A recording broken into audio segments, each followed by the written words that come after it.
नशा करते थे, गलत राह पे चलते थे, लेकिन यहाँ आके हम एक सुधार की तरफ जा रहे हैं। कितने दिनों से यहाँ पर हैं?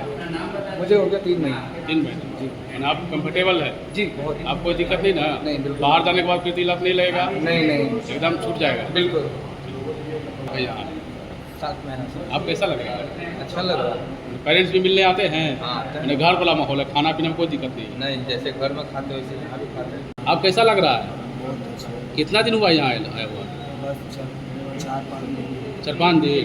लग रहा था कि जो कर रहे थे वो गलत कर रहे थे, जो नशा कर रहे थे? बहुत गलत। लग रहा था कि गलत कर रहे हैं? आके यहाँ पे अच्छा लग रहा है। अच्छा लग रहा है ना? हाँ, नशा छूट जाएगा ना? हाँ, छुट्टी। कैसा लग रहा है? कितना दिनों से ठीक हैं? लग रहा था। यानी क्या करते थे बाहर? दारू पीते थे यहाँ वहाँ से, अच्छा है यहाँ है, बहुत अच्छा है, फील करते हैं। मैंने कितना दिनों से यहाँ पर हैं? अभी दूसरा महीने चल रहा है। दूसरा महीना। कितना ज़्यादा पीते थे जो यहाँ पे की जरूरत पड़ गई है? बहुत ज़्यादा पीते थे का? हाँ पीते थे ज़्यादा। मैंने सिर्फ दारू या और कुछ भी? नहीं, दारू पीते थे। मैंने आप बुजुर्ग हैं, लोगों को क्या मैसेज दीजिएगा, इन लोगों को क्या संदेश दीजिएगा, मैंने क्या सिखाइएगा? ये लोग युवा है, क्या सिखाइएगा? तो यही कहेंगे कि यहाँ आने के बाद यहाँ से जाएँ, बढ़िया से अपना माहौल में रहें, खुशी रहें परिवार के साथ, और दारू नशा कोई भी नशा ना करें। मैंने गार्जियन के तौर पर इन लोगों के आप हैं, जी हाँ। एक तरह से गार्जियन है इन लोगों का आप। अच्छा लग रहा है। अच्छा लग रहा है ना? बहुत अच्छा। कोई दिक्कत नहीं ना? कोई दिक्कत नहीं है। खाने पीने कोई तकलीफ नहीं सब होती है? टाइम टू टाइम सब सही मिलता है। मैंने सब समय पर मिलता है, हाँ, जब चाहो खाने के लिए मिल जाता है ना? बाहर से अच्छा है ना? बहुत बढ़िया है सर। बढ़िया है ना? देखिए ये डिपेंड करता है, ये हमारा एक प्रोग्राम है हम लोगों के क्षेत्र में, नारकोटिक्स एनोमिनस, जो कि अमेरिका की एक संस्था है, ठीक है। उनका, WHO का, IMA इंडियन मेडिकल एसोसिएशन का, ये तीनों की गाइडलाइन है कि अगर एक अल्कोहल कर लेने वाला बंदा है जो अल्कोहल कंज्यूम करता है, दारू पीता है, उसके लिए 3 से 5 महीने का समय होता है। हम अपने पास रखते हैं, मेडिसिन चलाते हैं उसकी, योग ध्यान प्राणायाम एक्सरसाइज सब कुछ कराते हैं, पूजा पाठ होती है दोनों टाइम। इस तरह से हम लोग उनके ब्रेन को वॉश करते हैं, काउंसलिंग क्लासेस के थ्रू ब्रेन को वॉश करते हैं। और अगर कोई सूखा नशा करने वाला, जैसे इंजेक्शन हो गया, टैबलेट हो गया, सिरिंज हो गया, या अफीम है, चरस है, कोई भी इस तरह का सूखा नशा ले रहा है, पाउडर स्मैक ले रहा है, या इस तरह का कोई सूखा नशा ले रहा है, तो उसके लिए 7 से 8 महीना 9 महीने की गाइडलाइन है IMA या WHO की, कि उनको हम अपने पास रखेंगे। और उस बीच में उनको दवा चलती है, दवा के साथ में जैसा मैंने पहले आपको बताया, योग ध्यान प्राणायाम, ये सारी चीज़ें होती हैं। और सबसे महत्वपूर्ण जो उसमें होता है वो काउंसलिंग क्लास होता है। काउंसलिंग क्लास के थ्रू उनके ब्रेन को वॉश किया जाता है कि आप किस रास्ते पे जा रहे हो। उन्हें एक बेहतर ज़िंदगी का, हम लोग जब आप आने के बाद 1 महीना 1.5 महीना बीतता है तो वो देखते हैं, खुद रियलाइज़ करते हैं इस बात को कि हाँ हम किस गलत रास्ते पे चल रहे थे, और इसी तरह उनका सुधार होता है। हमारे पास साइकेट्रिस्ट भी अवेलेबल होता है, हमारे पास जनरल फिजिशियन भी अवेलेबल होता है। इसके अलावा और किसी तरह का अगर कोई बीमारी या कुछ निकल रही है या पेशेंट को दिक्कत हो रही है तो डॉक्टर ऑन कॉल रखते हैं। वैसे साइकेट्रिस्ट और जो जनरल फिजिशियन है वो हफ्ते में 1 बार या 2 बार विजिट करते हैं हमारे पास।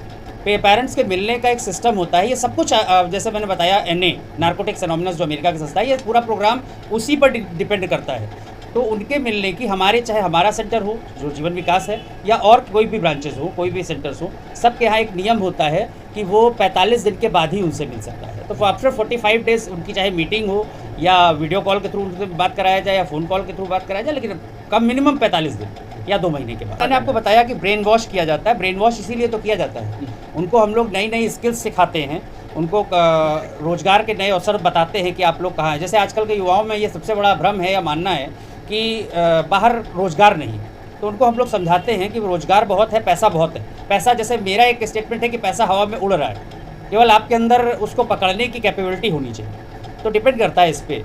और बाहर उसी एनवायरनमेंट में जाना, तो उस पर मैं एक शब्द कहूँगा कि चंदन विष व्यापत नहीं, लिपटे रात भुजंग।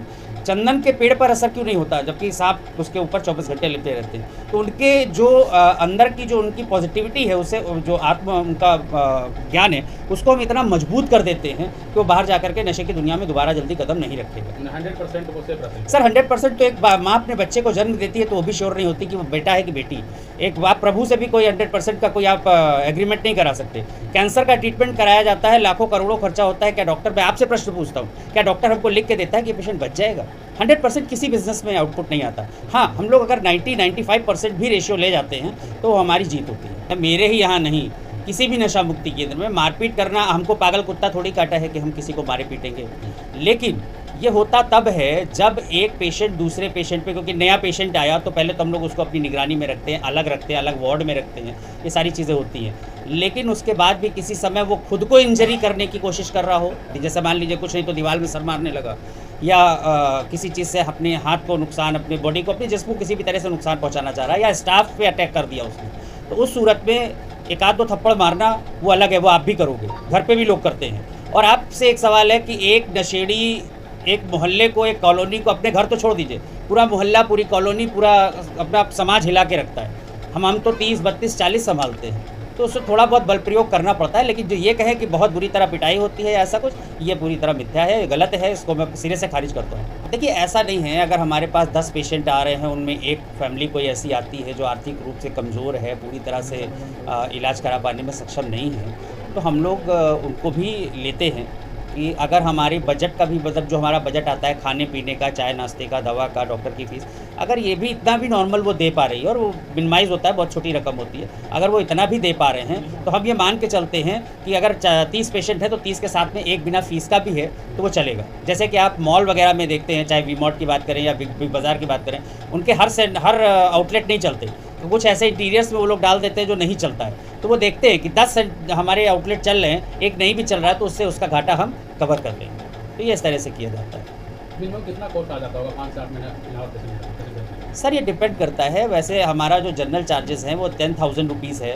जनरल वार्ड का मंथली, पर मंथ, ठीक है, जो कि अगर मैं आपसे भी कहूँ तो बहुत कम है, क्योंकि उनका रहना, खाना, चाय नाश्ता, दवा का जो दवा चलती है, प्लस काउंसलिंग क्लासेस, काउंसलर आता है, एक वेल ट्रेन ट्रेनर आता है जो उनको योगा एक्सरसाइज कराता है, डॉक्टर आता है, तो ये बहुत छोटी रकम होती है, 10,000 रुपये मंथली होता है। और इसके अलावा अलग अलग फिर होता है, जैसे सेमी प्राइवेट है, जिसमें जो अच्छे पैसे से सुदृढ़ लोग होते हैं वो कहते हैं नहीं मुझे प्राइवेट वार्ड में रखना है, एसी की सुविधा चाहिए या कूलर की सुविधा चाहिए, तो उसके लिए अलग अलग चार्जेस होते हैं। सर ये पूरी तरह से तो गलत नहीं है, आपका सवाल बिल्कुल सही है। होता क्या है कि एक बार दो बार के जब आप एक बच्चे को डालते हो, ठीक है, तो बच्चे को पता तो होता नहीं कि आप उसको नशा मुक्ति केंद्र में डालने जा रहे हो। हम लोग अचानक पहुँचते हैं, अचानक से उनको पकड़ करके लाके यहाँ बंद कर देते हैं।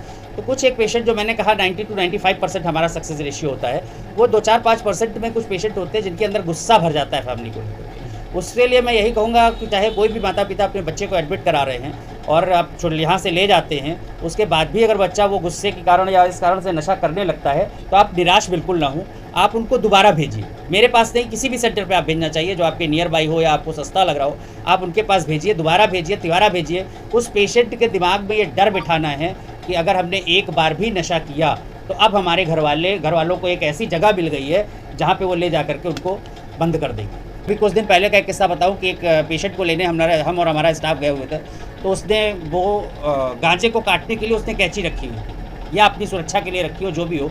उसने जैसे ही उसका हाथ पकड़ा गया, उसने एक हाथ से ढील मिली, उसने जेब से कैंची निकाली और मार दिया स्टाफ के पेट में, 22 टाका लगा। तो ये सारी चीज़ें चैलेंजिंग तो हम लोगों के लिए बहुत होती है।